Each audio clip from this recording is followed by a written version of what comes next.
Ama oğul dedi şu görüken köyleri görüyor musun? Evet görüyorum, orası Türkiye. Yalan söyleme ya. Vallahi billahi Türkiye. Allah beni bulsun yalan söylüyorsam dedi. Amcam da elinde orak biçiyor. Geldi ne konuşuyorsunuz böyle yavrum dedi.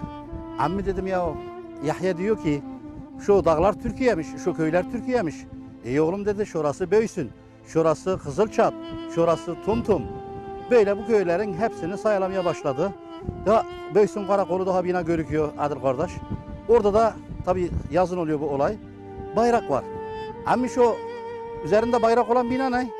O da mahfar yavrum dedi. Mahfar demek ne oluyor ammi? Karakol. Dedi orada dedi jandarmalar bekler. Sınırdan geçen ya kaçak geçenleri tutar. Ammi biz Türk'ük bizi de tutarlar mı? Tutarlar ya yavrum. Biz de Türk'ük bizi niye tutuyorlar? Dedi yavrum biz Türk'ük ama hüviyetimiz Suriyeli. Biz Suriyeliyik. Suriyeli Türk'ük. Oradan bizi geçirmezler yavrum dedi. Tabii o duygu kahır oldum. Akşam eve gittiğimde babam sordu. Nerede güttün bugün koyunları? Dedim şıkın kırığında. Baba niye bizim malımız yok orada? Dur oğlum o dağın başında taştan kayadan zirce dedi. Bir bitki var bizde zirce dedik gene. Zirce bitmez orada. Ne çık oradan tarlayı? Sen orayı çok mu seviyorsun? Evet seviyorum baba. Nesini seviyorsun oranın?